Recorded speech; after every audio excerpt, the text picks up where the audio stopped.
Когда пришло монгольское нашествие, оно навсегда изменило политическую карту Руси и затронуло жизнь каждого человека. В этом видео мы рассмотрим, как изменились княжества, что происходило с православной церковью и как люди переживали эти тяжелые времена.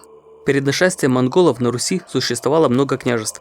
Их объединяли общие династические корни от Рюриковичей и православная вера, однако большинство людей не ощущало себя частью единого русского народа, а связь с церковью оставалась слабой. Продолжали существовать языческие обычаи, например, Купальская ночь и Русалии. Многие не считали нужным венчаться в церкви. К тому времени монголы уже стали грозной силой, их завоевания не были неожиданностью. До них кочевые империи создавали гунны, авары и венгры. Из-за растущего раскола между католической и православной церквями русские княжества оказались отрезаны от помощи Запада. Торговля, особенно в Киеве, ослабла после падения Константинополя в 1204 году. Монголы за короткое время захватили Китай, Среднюю Азию, Персию и Закавказье. Они утверждали, что воюют только с половцами, но русские князья решили поддержать их. Это стало поводом к войне и привело к поражению на реке Калке. После временного отступления монголы вернулись под командованием хана Батыя. Сначала были разорены северо-восточные княжества, затем юго-западные, пощады удостоились лишь Новгород и Галиция. Церковь и духовенство не получили поблажек, в Десятинной церкви погибли последние защитники Киева. Город превратился в захолустную деревню, даже Софийский собор лежал в руинах. Киевские митрополиты почти не бывали в городе, предпочитая поездки по Руси. Подписывайтесь, пишите комментарии и ставьте лайки. Формальное первенство среди княжеств сохранялось за великими князьями киевскими, но для подтверждения власти они должны были получать ярлык от монгольского хана. Возможно, великие князья пытались заручиться поддержкой папства в борьбе с монголами. По подозрению в этом князь Ярослав Всеволодович был отравлен каракурами и умер по дороге домой. Его сыновья Андрей и Ярослав отказались платить дань, были разбиты под Переяславлем и бежали, а другой сын, Александр Невский, заняв престол, выбрал промонгольскую политику. Он остановил шведов и ливонцев, хотя позже значение этих побед было преувеличено. В отличие от него, князь Даниил Романович из Галицко-Волынского княжества пытался сопротивляться монголам, надеясь на поддержку католических держав. Он получил от папских легатов королевский титул, а его представители участвовали во Втором Лионском соборе с предложением церковной унии, однако попытки не увенчались успехом. Крестового похода не последовало, а его потомки позже участвовали в западных походах Орды уже как вассалы. Монголы вскоре освободили православную церковь от налогов, взамен духовенство должно было молиться за хана и его семью. Монголы обычно проявляли веротерпимость, среди них были и христиане-нестариане. В 1274 году православная церковь провела собор во Владимире для борьбы с симонией, продажей церковных должностей. Третье правило собора осудило языческие обычаи кулачных боев на праздники, распространившиеся после нашествия Батыя. Такие бои часто заканчивались убийствами и снятием одежды с убитого. С конца 13 века киевские митрополиты стали проводить больше времени во Владимире на Клязьме, фактически перенеся туда свою кафедру. С принятием ислама ханом Узбеком в Золотой Орде началось сокращение привилегий православной церкви. При этом его сестра вышла замуж за московского князя Юрия Даниловича, что усилило его позиции в борьбе за ярлык с Тверским княжеством. Когда Тверь подняла восстание против Орды, она была подавлена при поддержке московских князей.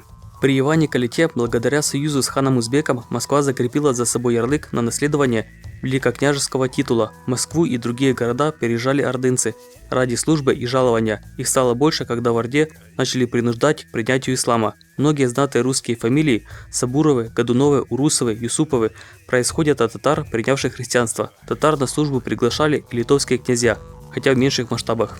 Московское княжество постепенно поглощало соседние земли. Влияние Москвы усилилось после того, как митрополит перенес свою резиденцию из Владимира. Соседнее Литовское княжество тоже расширяло свои владения, присоединяя русские земли с помощью силы, браков и вассалитета.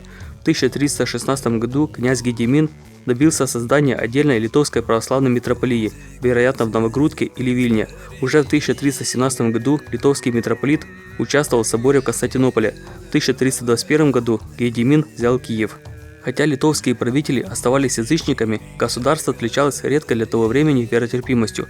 Здесь спокойно жили католики, православные, язычники, евреи, мусульмане и караимы. В 1340 году, после прекращения местной династии, Галиции отошла Польша. Монголы не смогли вернуть контроль. В Золотой Орде началась Великая Заметня, усугубленная эпидемией чумы. В 1362 году, воспользовавшись этим, князь Альгерд разбил ордынцев на Синих водах и освободил Южную Русь.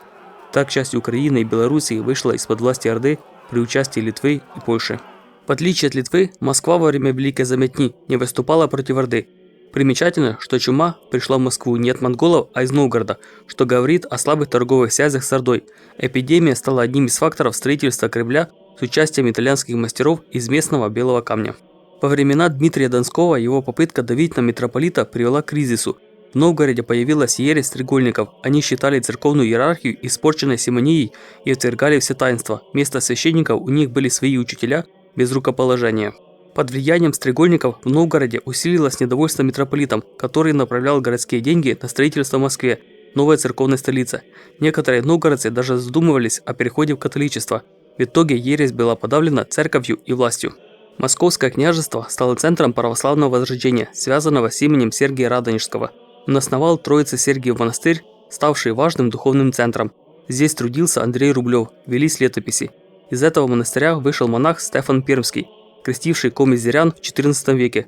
После этого дань с региона стала поступать в Москву. Его миссия ограничила продвижение Новгорода на север, где тот добывал пушнину для торговли с Европой через Ганзу и подорвала ее.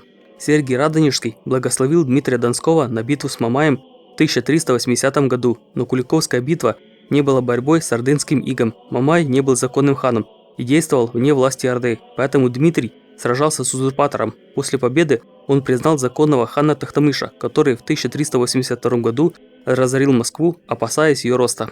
В 1395 году Орду сильно ослабил Тимур, разгромив ее главные города, что ускорило ее упадок. Упадок Орды привел к переходу многих татарских князей на службу Москве и Литве. Они оседали на русских землях и принимали христианство. Несмотря на упадок, Орда поддерживала Москву в борьбе с соперниками, например, Галичем.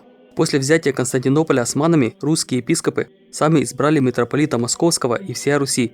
Москва провозгласила себя Третьим Римом, наследницей Рима и Византии, хотя формально оставалась вассалом Орды и княжеским уделом. Греческие монахи и сихасты поддерживали притязания Москвы, и многие переехали туда. На малонаселенных границах Московского княжества, Литвы и Золотой Орды стали селиться вольные люди, беглые крестьяне, ремесленники и воины. Они постепенно сложились в казачество, создавая поселения на берегах рек и защищая свои земли от набегов кочевников. В конце 15 века Золотая Орда распалась на несколько ханств – Крымское, Казанское, Сибирское, Узбекское и другие. Москва оставалась номинальным вассалом ослабшей Орды. Князь Иван III Великий покорил Новгород и отказался платить дань. Для борьбы с монголами ему нужна была поддержка, ведь он еще не имел полной власти. Митрополит поддержал Ивана, опасаясь усиливавшейся исламизации в Золотой Орде. Армии Ивана III и хана Ахмата встретились на Угре в 1480 году. Ни одна сторона не решилась атаковать первой. Ожидая помощи от Литвы, хан Ахмат через несколько недель отступил. Так завершилась монгольская ига. Оставляйте комментарии, делитесь своим мнением и предлагайте идеи для улучшения контента.